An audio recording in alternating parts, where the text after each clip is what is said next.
Pendant les cours, on me prenait une paire de ciseaux, on tentait de me couper les cheveux. Je descendais les escaliers, on me poussait, on me disait de toute façon t'es moche et tu pues et tu vaux rien quoi. Quand j'étais petite, j'en avais pas forcément conscience. C'est plus en fait quand j'étais en primaire, il y avait un garçon qui me plaisait en fait, c'était mon premier amoureux on va dire, enfin moi j'étais amoureuse. Et en fait un jour il est venu me faire une blague en me disant ah tu me plais, j'ai envie de sortir avec toi. Et juste après j'ai des copines qui sont venues qui m'ont dit non mais ils en ont rien à faire de toi, t'as vu comment t'es moche. Et du coup à partir de la primaire, je me suis toujours considérée comme moche en fait. Pour moi, elles avaient raison parce que elles c'était des filles parfaites, elles étaient brunes, blondes, elles étaient populaires et moi, comme j'étais toujours rejetée, je me suis dit c'est ça, c'est moi et j'ai toujours pensé que c'était de ma faute aussi. Tous les jours, on me rappelait que j'étais rousse. Je me souviendrai toujours, on lisait un texte en français et on parlait de l'Égypte antique. Et dans l'Égypte antique, il disait qu'en gros, les roux, on les brûlait. J'ai un collègue d'enfance qui me regarde, il me fait bon, je te paye le billet d'aller, mais pas le billet de retour. Hein.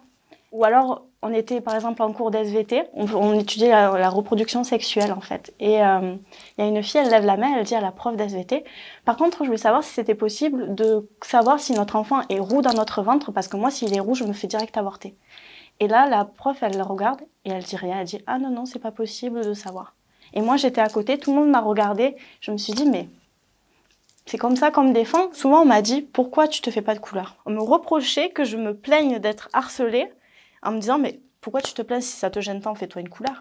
Ma troisième année, enfin la dernière année de collège, j'ai fait une dépression. Un jour, je suis rentrée chez moi et j'ai dit à ma mère, je veux plus y retourner. Et vraiment, je pleurais, j'arrivais pas à m'arrêter. Et déjà, tous les soirs, je rentrais et je faisais que pleurer. Je passais mes soirées à pleurer. J'ai eu la chance d'avoir une mère, enfin une famille qui était très très là, et notamment ma mère qui prenait le temps de me parler et de que je trouve ma place. Le harcèlement que je subissais, c'était pendant les cours, on me prenait une paire de ciseaux, on tentait de me couper les cheveux, ou je descendais les escaliers, et on me poussait, et on me disait de toute façon t'es moche et tu pues et tu vaux rien quoi. Il n'y a pas un gros harcèlement, mais c'est tout un ensemble d'harcèlement qui a fait que ça a créé une énorme boule. Et moi, comme je suis quelqu'un qui garde tout à l'intérieur de moi et à la fin j'explose, que là c'était trop quoi, parce que maternelle, primaire, collège, c'est malheureux d'en arriver là, mais c'est comme par exemple les taches de rousseur.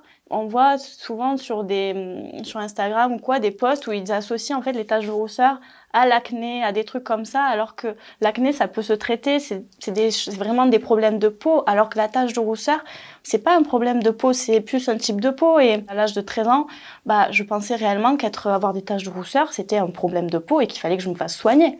Alors que non, c'est comme ça, c'est naturel, c'est une beauté en plus, c'est autre chose. Dans ma tête, j'étais moche, je valais rien, je trouverais pas de copains, enfin c'était très très dur. Et c'est vrai que c'était très très dur au collège-lycée de gagner cette confiance en soi et d'arriver à avancer. Et d'être rejeté alors que c'est pas de notre faute. On est comme ça. Et être rousse, c'est comme être blonde, c'est comme être brune. Et au lycée, c'était moins présent. J'ai commencé à avoir ma première amie en fait au lycée.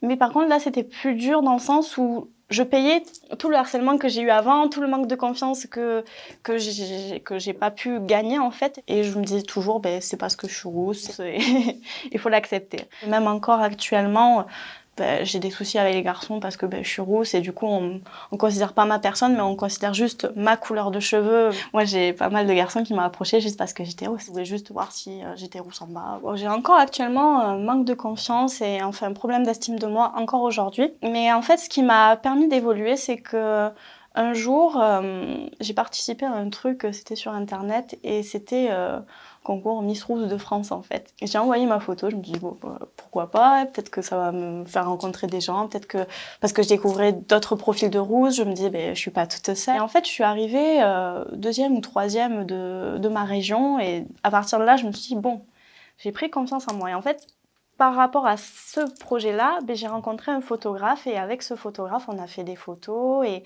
ça m'a permis d'évoluer, de voir que finalement, j'étais peut-être pas si moche, que peut-être je valais quelque chose. Et du coup, le fait d'avoir fait ça et en plus d'avoir fait des études artistiques où j'étais réelle, puis après j'ai fait aussi du théâtre et tout ça, j'ai pris de plus en plus confiance en moi et même j'ai des gens qui sont derrière moi, qui me disent que je vale quelque chose, que je suis intelligente, que je suis jolie, que je vaux quelque chose. Donc c'est vraiment tout cette chose, enfin tout ce cheminement-là qui fait que petit à petit, je reprends confiance en moi. Mais bon, j'ai encore du chemin à faire. Mais mes cheveux, je les adore.